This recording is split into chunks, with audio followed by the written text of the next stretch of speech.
there's a concrete wall, you can't just keep hitting your head against the wall, and you have to find ways of going under it, around it, over it.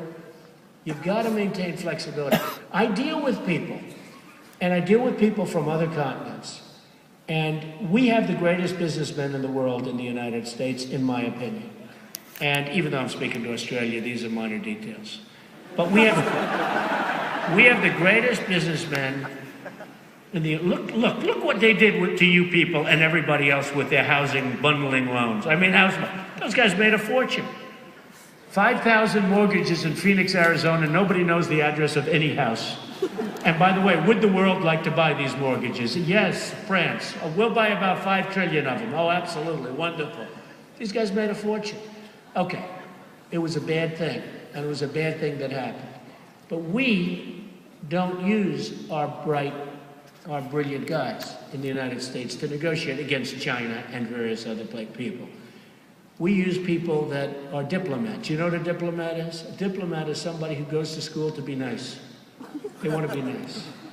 So if we would use, I know all the killers in New York, if I would pick out a team like we do a golf team, I'll pick the Ryder Cup of business people. What we would do to the rest of the world would be unbelievable.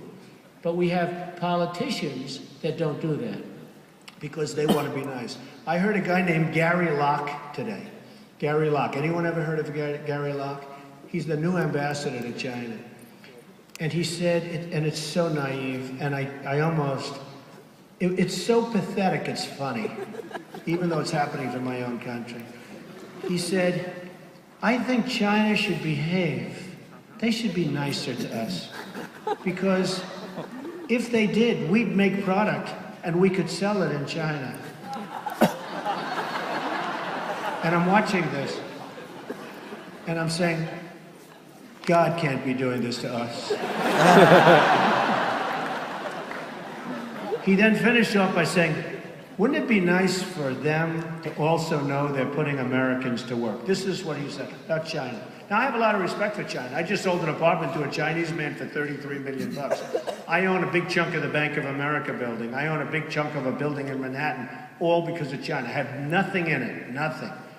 They had a fortune. They had to put up all the money. I own a big percentage of the building, and Bank of America building is one of the cooler buildings. I mean, I deal with China. I respect China. I'm not angry at China because they're ripping off the United States. I just wish we had somebody that could rip them off for a while, okay? That's one of the reasons I love Australia, because you're selling them all sorts of shit.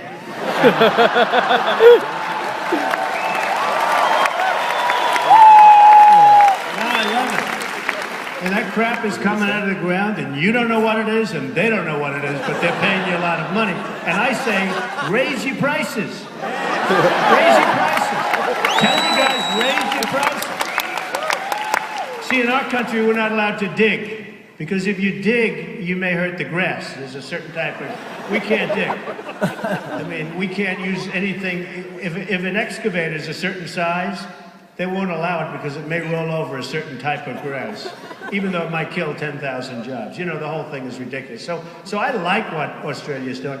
I don't like that you buy back a product that's been recycled and pay a lot of money, but that'll be next. But what you do is really screw them on the sale of the raw materials. Trust me, you'll be richer than China because they need you badly. You have all the cards. You know, the funny thing is, the United States has all the cards with China. They said to me, well, Mr. Trump, China has $1 trillion worth of our debt. I say, so what? I have banks that had, you know, like hundreds of millions of my debt. Didn't mean a thing to me. I didn't lose an hour's sleep. It was their problem, not my problem. But they said, but they have all this debt. I said, first of all, $1 trillion is so little in the overall scope of things. And if you wanted to tax Chinese products coming in, because as you know, they manipulate their currency, and you know, it's a bad thing. They do a lot of bad crap, and they get away with it. And then you have our diplomats say, wouldn't it be nice if they could help us with jobs? Oh my God. Oh. It's so naive, I just get sick. Do you mind if I throw up right here? Would anybody get disgusted if I threw up all over the frickin' lectern? You gotta get this guy sick. It's just so classic. You got to get it, because I think China would be very happy if we would create a lot of jobs so that we could sell things to China. And you know, even Japan, look, we love Japan. They went through a tsunami. They've got some problems. You know, they have a couple of little nuclear problems where their machines are exploding all over the place. And now we're all feeling so sorry for Japan. But they've been screwing us for 25 years. And as I said, when was the last time you saw somebody buy a Chevrolet in Japan? It doesn't happen. I mean, I'd like to know how many Chevrolets were sold in Japan. They sell them here. But, you know, but they're our ally. You know, China this year is going to make $300 billion on us. $300 billion.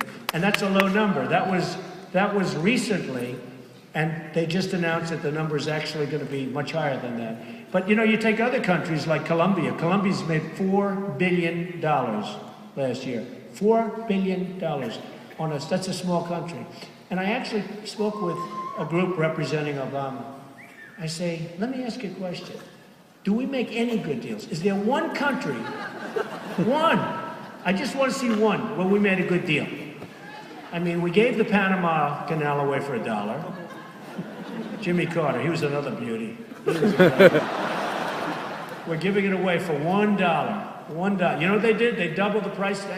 The Panama Canal is making so much money that they're now building a new and bigger Panama Canal. Jimmy Carter gave it away for $1. You think he was a great negotiator? This is what we have. We have very stupid people running the United States.